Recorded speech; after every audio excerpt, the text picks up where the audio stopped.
이 시간에 오신 여러분을 위해 하나님의 한량없는 은혜가 넘치기를 주님의 이름으로 축원합니다. 우리 앞뒤 좌우에 있는 분들 따뜻한 사랑의 마음으로 인사를 나눕니다. 주님의 이름으로 사랑하고 축복합니다.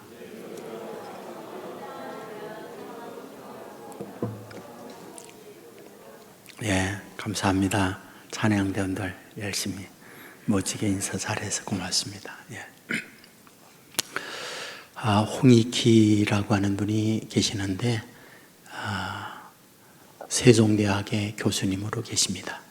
코투라에서 굉장히 오랫동안 근무를 하셨습니다. 이 코투라에 근무를 하면서 미주라든지 남미라든지 세계 곳곳에 다니면서 우리 대한민국의 사람들만이 아니라 해외의 외국인들도 많이 만나게 됐죠. 그 중에서도 유태인들을 만나면서 이분들이 우리와 다르구나 이런 것을 느끼게 됩니다. 그래서 그분들을 연구를 하면서 유태인 이야기 이런 책을 냈습니다. 문화, 경제, 정치 또는 예술 각 분야에 굉장히 많은 역할들을 유태인들이 하고 있다. 우리가 알고 있습니다. 하지만 유태인 이야기에서는 경제 문제를 중심하여 이 책을 쓰고 있습니다. 물론 전반부에서는 성경에 바탕한 이야기를 합니다.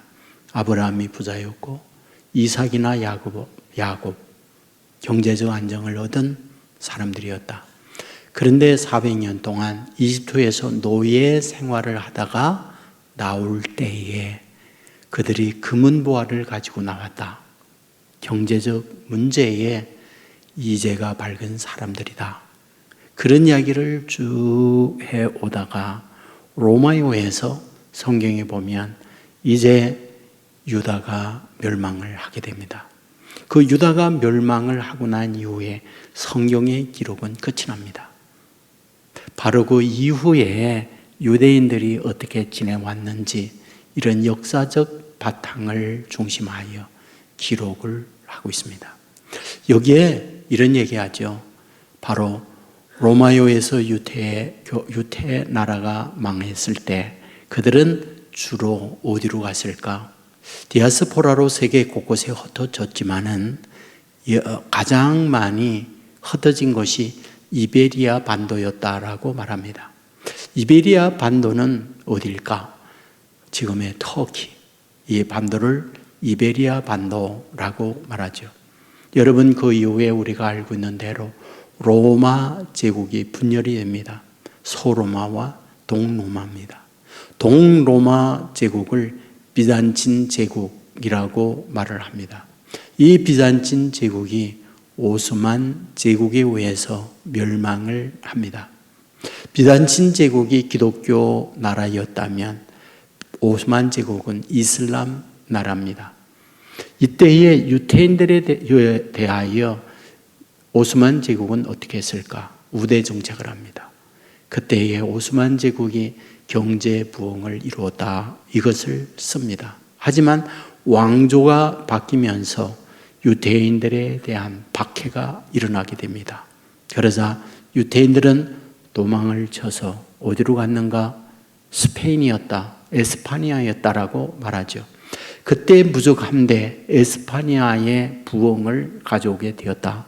그런데 이 에스파니아 내에서도 유태인 거부 운동이 일어나면서 유태인들이 이주를 하게 되는데 주로 어디로 갔느냐? 네덜란드, 화란으로 옮겨갔다라고 말을 합니다. 그때 이 화란이 유태인들로 인하여 경제 부흥을 가져오면서 오늘의 주식회사라든지 오늘의 은행이라든지 유태인들에 의해서 만들어졌다라고 말을 합니다. 바로 이 화란에 윌리엄 3세가 있었습니다. 그런데 영국이 새로운 왕을 모시게 되면서 윌리엄 3세를 왕으로 모셔가게 됩니다. 이때에 윌리엄 3세가 영국 왕이 되다 보니 웬일입니까?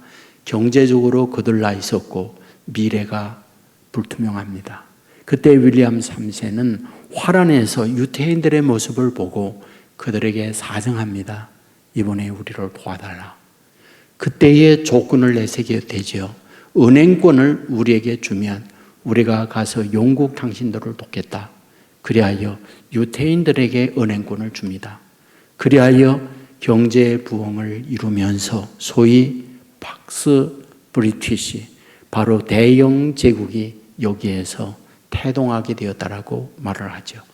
바로 신생국가로 미국이 세워지면서 미국에서 유태인들을 우대하게 되자 많은 유태인들이 미국으로 옮겨가게 되었었고, 바로 오늘의 팍스 아메리카, 엄청난 미국의 대영 제국의 뒤를 이어서 오늘의 미국을 이루게 되었다라고 말을 합니다. 자, 이 책에서 이런 역사적인 부분을 쭉 말을 하면서 묻는 거죠. 도대체 무엇이 오늘의 이러한 유태인을 만들게 했을까라는 거잖아요. 뭘까? 여기서 얘기합니다. 교육이었다. 계속해서 자녀들에게 가르치는 이 교육이 오늘의 유태인을 있게 만들었다라고 말을 합니다. 그러면 어떤 교육이란 말일까? 탈무드입니다. 탈무드가 무엇입니까? 토라를 현대인이 맞도록 랍비들이 번역하고 해설해 놓은 것, 그게 탈무드입니다. 토라가 무엇일까요? 우리는 모세 오경이라는 걸 압니다. 창세기, 출애굽기, 레위기, 민수기, 신명기. 유대인들은 이것을 토라라고 말하죠. 이 토라를 랍비들이 번역을 해요. 해설을 해요. 풀어놓아요. 이것을 탈무드라고 이야기합니다. 그러면 이 탈무드를 통하여 후손들이 어떤 교육을 받을까? 지혜입니다. 삶을 어떻게 살아가야 하는지, 이런 지혜를 말씀을 통해서 배우게 됐던 거죠. 유대인들은 지금도 태어나면서 성장하는 과정 속에 탈무드가 교과서고, 이것을 끊임없이 모든 어디에 가든 배우게 됐던 거죠. 그러면서 그분들 후손들에게 변함없이 가르치는 게 있습니다. 그것은 다름이 아니라 나라 없이 세계 곳곳을 방황하다 보니 현금이 꼭 필요하다고 얘기해요. 그래서 유대인들은 철저하게 현금 위주로 합니다. 소위 캐시적 문제가 아니라 현금화할 수 있는 보석, 금, 이런 것들을 부동산, 땅을 사는 것보다 더 우선하는 것이 유대인들이었다. 그런 얘기입니다. 다음으로 유대인들에게, 후손들에게 반드시 가르치고자 하는 게 있습니다. 기술입니다. 모든 것들을 다 잃고 몸뚱아리만 남는다 할지라도 기술만 있으면 어디 가든지 먹고 사는 문제는 해결된다. 이것이 바로 그 후손들에게 변함없이 가르치고 있던 내용들이었다. 이런 말이 됩니다. 제가 오늘 이 본문을 준비하면서 저를 가만히 생각해 보았어요. 저는 우리 아들, 딸들에게 가장 많이 말했던 게 뭐지? 라고 생각해 보니까 늘상 기회 있을 때마다 그런 말을 했던 것 같아요. 아빠와 엄마 함께 사는 것은 영원하지 않다. 보통은 자녀보다 부모가 먼저 세상 떠난다. 그러면 부모 없이 너희들이 세상을 살 때 어떻게 살아가야 하느냐, 이게 굉장히 중요하다. 이런 말을 아이들에게 많이 했구나, 그런 생각이 듭니다. 여러분, 유대인들은 자녀들에게 그 부분을 끊임없이 말해줍니다. 오늘 본문이 무엇입니까? 예수님께서 자신이 제자들과 함께 지내다가 떠나가기 전, 내가 없을 때 너희들은 어떻게 살아가야 하느냐, 이 부분을 말씀하는 것이 오늘 본문이다. 오늘 본문은 요한복음 14장입니다. 요한복음 13장부터 17장까지를 보통 다락방 설교, 다락방 강화, 다락방 수훈이라는 말을 씁니다. 왜? 다락방에서 말씀을 하셨기 때문에 그러합니다. 그러면 이 다락방의 배경이 무엇일까요? 6월절 최후의 만찬을 제자들과 함께 합니다. 떡을 떼어주면서 이것은 내가 너희를 위하여 찢기는 내 살이다. 잔을 취하여 주시면서 이것은 내가 너희를 위하여 흘리는 피다. 내가 올 때까지 기념하라. 이런 말씀을 하게 됩니다. 여러분, 그리고 난 이후에 그 유용한 제자들의 발을 닦는 일을 합니다. 그리고 말씀을 하세요. 그러면 말씀을 할 때 말씀의 주제가 무엇일까요? 가장 으뜸이 되어지는 건 내가 너희들을 떠난다라는 말을 해요. 13장 3절에 보면 예수는 자기가 하나님께로부터 오셨다가 하나님께로 가실 것을 아시고 라고 말합니다.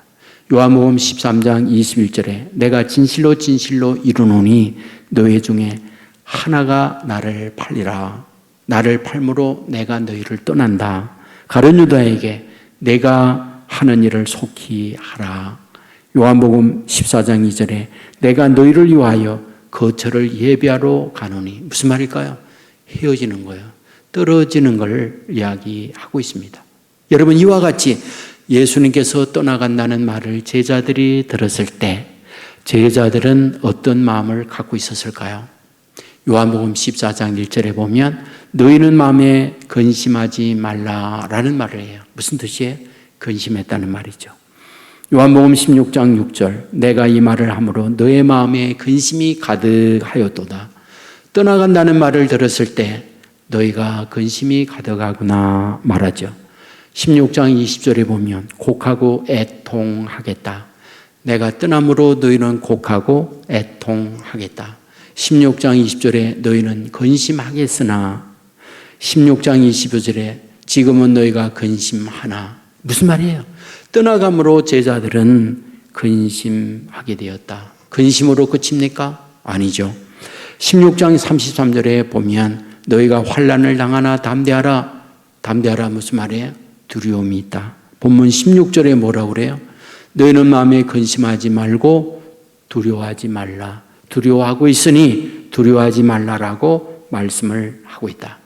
마태복음 26장 56절에 제자들이 다 예수를 버리고 도망하니라. 두려워 떠니까 도망했다. 이 말씀을 하고 있는 거죠. 여러분, 예수님께서 제자들과 함께 한다. 무슨 뜻일까요? 예수님으로 인하여 예수님의 놀라운 은혜를 입고 살았다. 이 말이죠. 병든 자들 병 고치고 귀신 있는 자 귀신 쫓아내고 풍랑 있는 바다 잔잔케 하고 먹을 것 없을 때 먹을 것 만들어 주시고 엄청난 혜택을 누가? 제자들이 입었던 거죠. 그런데 이와 같이 은혜를 입은 예수님이 제자들을 떠나간다라고 할 때 근심했대요. 그리고 두려워했다. 이 말씀을 하고 있는 거죠. 여러분, 이럴 때에 그들에게 예수님이 꼭 주고 싶은 이야기, 어떤 말을 하고 싶었을까? 이 말이죠. 그것은 근심하라는 것이요, 두려워하지 말라는 겁니다. 문제는 뭘까요? 우리가 근심이 되는데 근심하지 마. 근심이 떠납니까? 두려움이 있는데 두려워하지 마. 그런다고 두려움이 사라집니까? 그렇지 않아요. 감정은 명령으로 안 됩니다. 울고 있는 환경에 울지 마. 울지 않는 게 아니에요. 마음에 분노가 일어나는데 화내지 마. 말한다고 화가 사라지는 건 아니에요. 자, 그렇다고 그러면 오늘 본문에서 예수님께서 근심하지 마라, 두려워하지 마라 라고 할 때에 어떻게 근심이 사라진단 말일까요? 본문에서 강조하는 게 있어요. 함께함으로 근심하지 않을 수 있고 두려워하지 않을 수 있다는 말을 해요. 25절에 보면 내가 아직 너희와 함께 있어. 지금은 너희와 함께 있다. 그런데 앞부분 18절에 보면 내가 너희를 고아와 같이 버려두지 않는다. 고아와 같이 너희들끼리만 있도록 버려두지 않고 내가 너희와 함께 하겠다. 요한복음 13장부터 17장까지 다락방 수훈이라고 말씀을 드렸잖아요. 그런데 여기에 굉장히 많이 함께 한다는 말씀을 해요. 요한복음 13장 36절에 보면 내가 가는 곳에 네가 지금은 따라올 수 없으나 후에는 따라오리라. 후에 나와 함께 같이 있는다. 요한복음 14장 3절 너희를 내게로 영접하여 나 있는 곳에 너희도 있게 하겠다. 함께 있다는 거죠. 요한복음 14장 16절 너희와 함께 있게 하리라. 요한복음 14장 23절 그와 함께 하리라. 16장 4절 내가 너희와 함께 있겠습니다. 함께 있다는 임마누엘을 그렇게 많이 말씀합니다. 자, 그런데 오늘 함께 하는 하나님, 어떤 하나님을 함께 하겠다는 걸까요? 본문 26절에 보면 보혜사 곧 아버지께서 내 이름으로 보내실 성령, 보혜사 성령을 너에게 보내서 함께 있게 하겠다. 16절에 보면 그가 또 다른 보혜사를 너에게 주사 영원토록 너희와 함께 있게 하리라. 16장 7절 내가 떠나가는 것이 너에게 유익이라. 내가 떠나지 아니하면 보혜사가 너에게로 오시지 아니할 것이요 가면 내가 그를 너에게 보내리라 말씀했어요. 그러니까 보혜사 성령을 너에게 보내겠다 이 말이죠. 저는 살아가면서 함께 한다 이것은 상상할 수 없는 축복이라고 늘 믿어요. 어렵고 힘든데 누군가가 옆에서 함께 돕고 나에게 같이 한다. 굉장한 축복 아닌가요? 회사에서 회장님이 회사 직원과 함께해서 그에게 여러모로 혜택을 준다면 그건 엄청난 축복 아닌가요? 여러분, 하나님이 함께한다, 성령님이 함께한다, 상상할 수 없는 복이라고 저는 생각해요. 여러분, 저는 1년 동안 허리 디스크로 고생했다는 이야기 종종 했습니다. 늘 병원도 다니고 약을 먹으며 치료를 하고 있을 때 외로우니까 친구가 인쇄소를 냈는데 걔 인쇄소에 찾아가서 함께 좀 위로도 받고 지내야겠다라고 갔더니 너무 바빠요. 손님들이 왔다 갔다 하고 시간 낼 틈이 없어요. 근데 거기서 1시간 이상을 앉아 있다가 더 있을 수가 없어서 바쁜데 나 갈게. 그리고 나왔어요. 그리고 차를 타고 오는데 굉장히 서러워요. 내가 병나고 할 데 없으니까 나를 이렇게 무시하는구나. 이런 자괴감, 이런 마음이 드는 거예요. 그리고 난 이후 몇 달이 지났습니다. 그런데 어느 날 한 친구가 옛날 그 까만 비닐봉다리 있잖아요. 거기에다가 바나나 2-3개, 사과 몇 털 사가지고 온 거예요. 당시 바나나는 금값이었어요. 엄청 비쌌습니다. 그때의 제 마음이 너무너무 기뻤던 생각이 있어요. 아, 이렇게 내가 힘들고 어려울 때 친구가 와서 나에게 이런 위문과 위로를 해주는구나 라는 거였잖아요. 지금도 잊히질 않아. 여러분, 오늘 본문에서 우리에게 이 부분을 말하고 있는 거잖아요. 지금 예수님께서 너희들 떠나간다. 하지만 너희들을 고아와 같이 버려두지 아니하고 보혜사를 너에게 보내겠다. 이 말씀을 하고 있는 거잖아요. 요한복음 4장에 보면 수가성 여인이 등장합니다. 이 수가성 여인, 어떤 여인일까요? 저는 이 여인을 이해하기 위해서 우리 문화에 관한 부분을 생각해 보는 게 좋다 생각합니다. 우리는 환양년이라는 욕이 있잖아요. 어떤 욕입니까? 여러분, 일본 사람들이 침입해 오는 걸 외란이라고 그러고요. 저 중국 사람들이 침략해 오는 걸 호란이라고 하잖아요. 우리는 병자호란, 정묘호란 이 이야기를 많이 들었어요. 그때에 중국인들이 쳐들어와서 한국에 젊은 여자들 다 끌고 가서 성폭행했잖아요. 여러분 아세요? 역사 이래 전쟁을 하면서 그 나라의 여자들이 성폭행 당하지 아니한 예는 한 번도 없습니다. 역사 이래 정말 없어요. 예? 여러분, 우리가 월남전에 월남 참여했어요. 거기에 월남 여자들을 통해 가지고 한국 아이들 굉장히 많이 나왔어요. 아시잖아요, 그거. 예? 지금 러시아가 우크라이나 침공했어요. 러시아 군인들이 우크라이나 여자들 엄청 성폭행했다는 뉴스 많이 듣잖아요. 여러분, 그때도 똑같았어요. 중국 사람들에 의해서 조선 여자들을 끌려가서 엄청난 성폭행 당했습니다. 그리고 배불뚝이가 돼서 조선으로 돌아오는데 돌아온 여자들을 환향녀 이렇게 불렀어요. 고향으로 되돌아온 여자들이라는 말이었죠. 그런데 임신해서 온 거예요. 아이를 덜컥덜컥 낳았잖아요. 여러분, 그 아이들이 누구예요? 조선 아이들이 아니에요. 중국 애들이에요. 그러다 보니 엄청나게 무시당하고 그 여자 정조 지키지 못했다고 환향년대, 환양년이라고 욕으로 바뀌어졌잖아요. 여러분, 이런 서러움을 겪는 거예요. 어디 여자?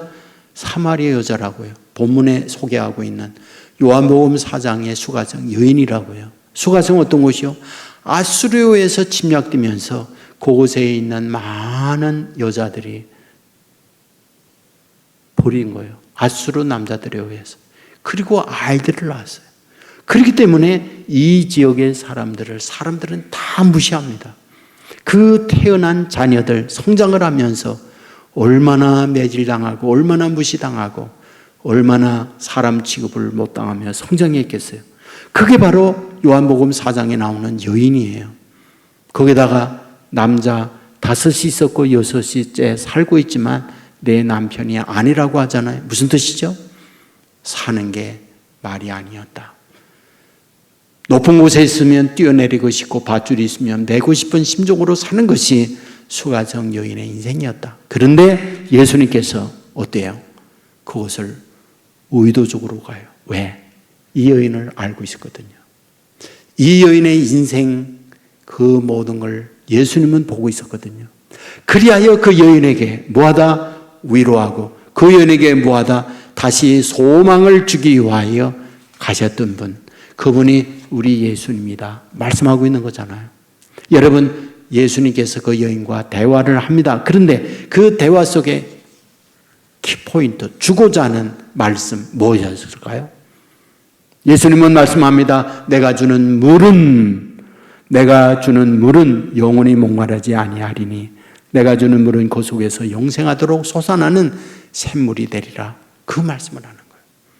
내가 인생에 헐떡거리며 고단한 삶을 살았지만 내가 주는 물을 먹을 때 목마르지 않는 삶을 살아간다. 그 말씀을 하는 거예요. 이것이 바로 임마누엘, 함께 하시는 주님으로 인하여 얻어지는 축복인 것을 우리에게 말씀하고 있는 거죠. 이제 예수님은 구름을 타고 올라갑니다. 그 대신에 너희들에게 보혜사를 보내겠다. 내가 내 하던 일을 대신하여 일할 수 있는 하나님을 보내는데 그분이 보혜사다. 본문은 그것을 말하고 있는 거죠. 보혜사의 뜻이 뭐예요? 보는 돌보예요. 해는 은혜의 해자예요. 사는 스승사자예요. 은혜로 돕는 스승이다라는 것이 한문자 보혜사 이런 뜻을 갖고 있습니다. 헬라어는 파라클레오토스라는 말을 써요. 그러면 이 단어는 어떤 뜻을 갖고 있을까? 법정에 있는 피고인을 위하여 내가 변호하다는 말이에요. 그 피고 편에 서서 그를 위하여 돕는 일을 하다. 그게 바로 헬라어의 파라클레오토스에 담겨 있는 뜻이에요. 곧 상담자입니다. 그의 형편을 헤아려 주는 자입니다. 울고 있을 때 함께 울고 아파할 때 함께 아파하는 분으로 오신 분이 뭐냐? 보혜사다라고 우리에게 가르쳐 주고 있습니다. 그런데 그 보혜사가 뭐하다? 고아와 같이 버려두지 아니하고 임마누엘로 온다라고 말씀을 하고 있는 거죠. 여러분, 구름을 타고 주님이 올라가면 제자들만 덩그러기 남을 때 그들의 살고 있는 삶의 정황 어떨까요? 더 이상 어려움이 없나요? 더 이상 질병이 없나요? 더 이상 사고와 외부의 공격이 없나요? 그렇지 않죠. 성경은 뭐라고 가르쳐 줍니까? 내가 너희들을 두고 떠나는 것이 어린 양을 이리 가운데 두고 떠난 것 같구나. 그 얘기하는 거예요. 그러니까 내가 없는 동안 너희들이 이리 때 가운데 어린 양인 너희가 밟히고 찢기고 고통을 겪는다고 하는 말을 하고 있는 거란 말이에요. 그런데 그렇게 두고 가는 그들에게 뭐하다? 내가 보혜사를 보내서 보혜사가 너희들과 함께 해줄게 라고 하는 것이 오늘 우리에게 주는 말씀이다. 그 말입니다. 사랑하는 여러분, 저는 이 말씀을 가만히 보면서 묵상하는데 어떤 생각이 드느냐? 왜 하필이면 보혜사일까 하는 거예요. 우리가 믿는 하나님, 전능한 하나님, 우리가 믿는 하나님, 전지하신 하나님, 무소부재하신 하나님, 강철보다 더 강하신 능력의 하나님인데 왜 그 많은 하나님들 중에서 보혜사라고 하는 이름으로 하나님을 보내고 있는 걸까 하는 거예요. 굉장히 큰 의미가 있다고 봅니다. 여러분, 세상의 모든 권력을 가지면 그 권력은 자기의 욕망을 위해서 쓰는 것이 세상 권력이거든요. 러시아 보세요. 푸틴이 힘있고 강대한 국가다. 힘없는 우크라이나를 치잖아요. 왜요? 자기 말 잘 듣는 꼭두각시 정권을 세우겠다는 거죠. 나토에 가서 러시아와 결별하겠다고 하니까 젤렌스키를 혼내야겠다. 그 정권을 빼앗아야겠다. 그것이 바로 러시아가 우크라이나 전쟁하는 이유잖아요. 오늘 세상의 모든 권력들은요, 다 속성 자체가 그렇습니다. 그런데 그 엄청난 권력을 갖고 계시는 하나님이 우리에게 뭐라고? 보혜사로 오고 있다는 거예요. 보혜사로 오셔서 뭐 한다고요? 내가 비록 허물이 많고 그렇지만 내가 네 편에 서서 내가 너 변호해 줄게. 그게 우리가 믿는 성령 하나님의 모습이라는 거죠. 함께 동행해 줘요. 그리고 나를 도와주겠다는 거예요. 힘 있는 완력을 가지고 우리를 이용하는 게 아니라 어찌하든 울 때 함께 울어주고 병날 때 함께 아파하고 그리고 우리에게 피고로 있을 때 아무 소리 못하고 있는 우리를 위하여 변호사가 되어서 우리를 변호해주고 내 편에 서겠다. 그분이 보혜사로 오신 분이 하는 일이라고 말씀을 해주고 있는 거죠. 그렇습니다. 우리에게 평안을 줍니다. 평안만이 아니죠. 성경은 말하고 있죠. 뭐하다? 두려워하지 않게 하겠다. 여기 말해서는 너희는 마음에 근심하지 말고 두려워하지도 말라. 두려워하지 않도록 보혜사가 너를 지키고 너와 함께한다. 이 말씀을 하고 있는 거죠.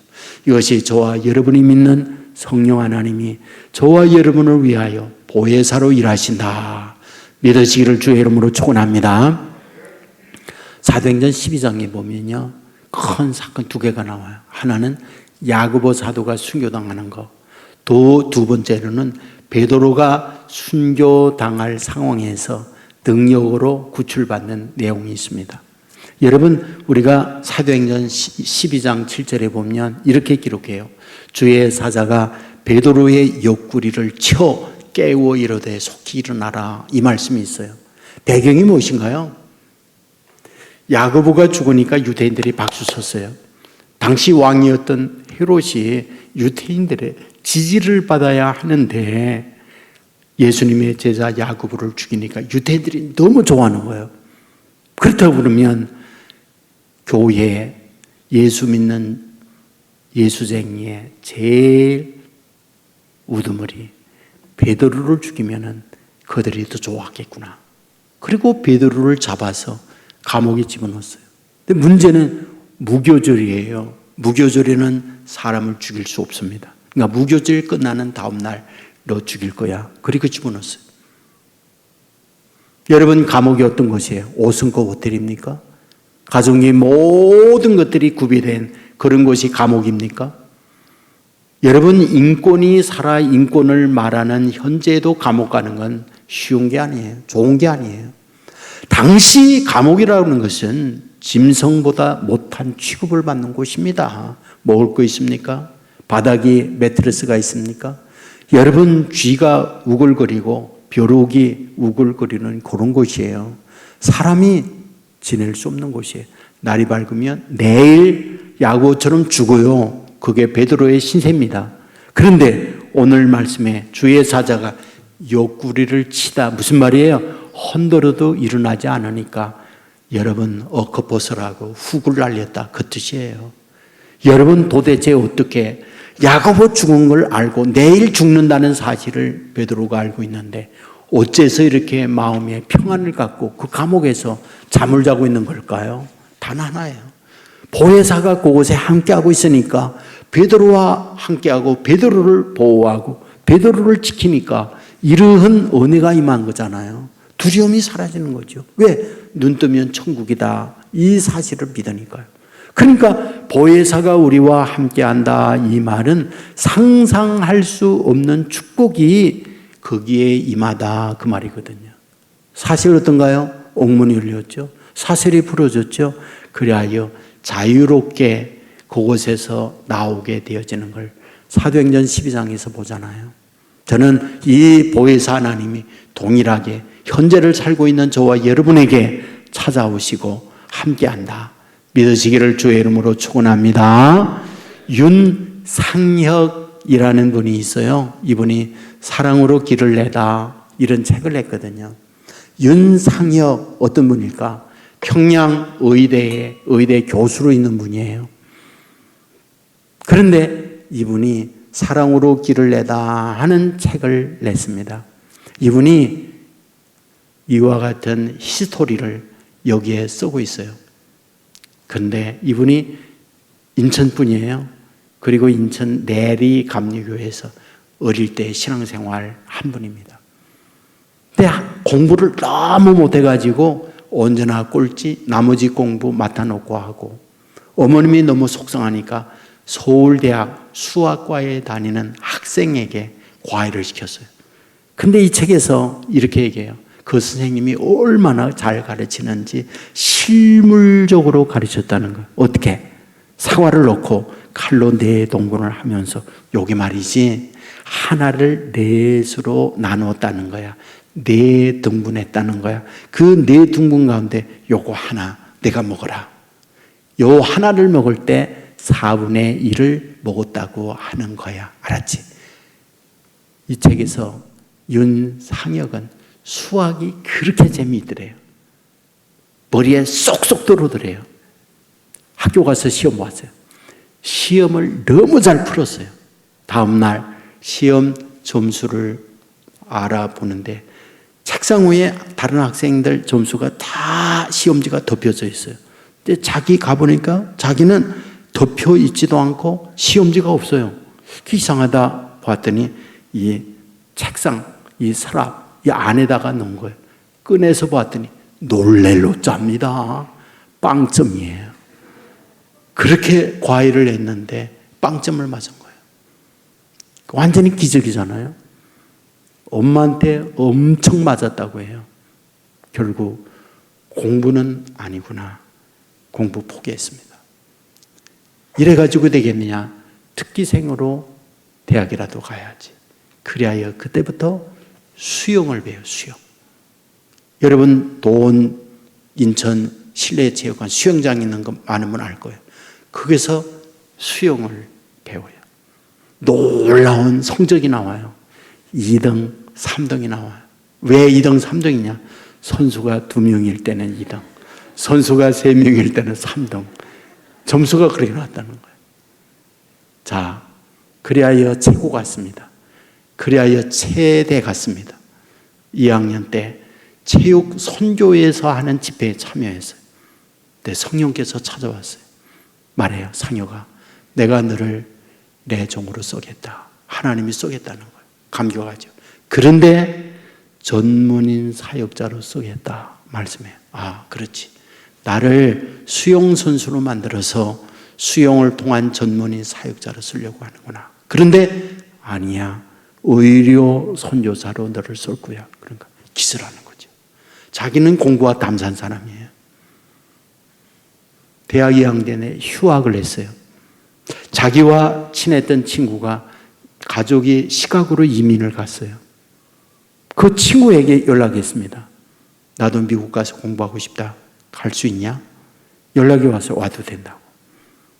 1년 동안 어학 연수 과정을 합니다. 토플 500점을 맞아야 대학에서 공부할 수가 있어요. 입학이 가능해요. 그런데 300점에서 왔다 갔다 해요. 겨우 400점을 넘었을 때가 1년이에요. 더 이상 500점이 되지 않으니까 1년 동안의 비자를 받았기 때문에 되돌아가야 돼요.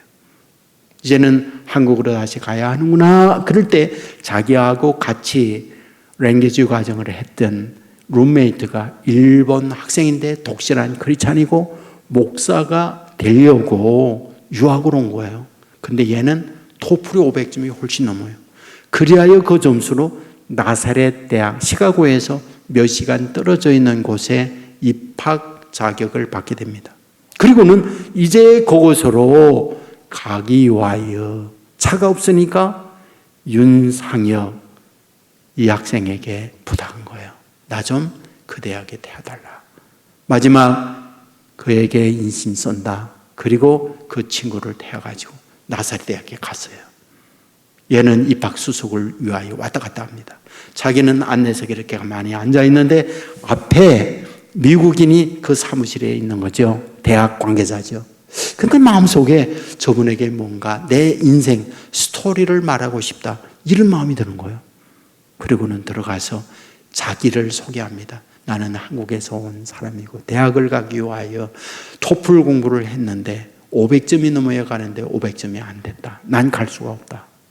그런데 수영 선수를 하다가 와서 나는 공부를 못했다. 그런데 이 점수를 가지고 이 대학에서 혹시 공부하시겠냐? 그랬더니 오케이 하는 거예요. 예스 하는 거예요.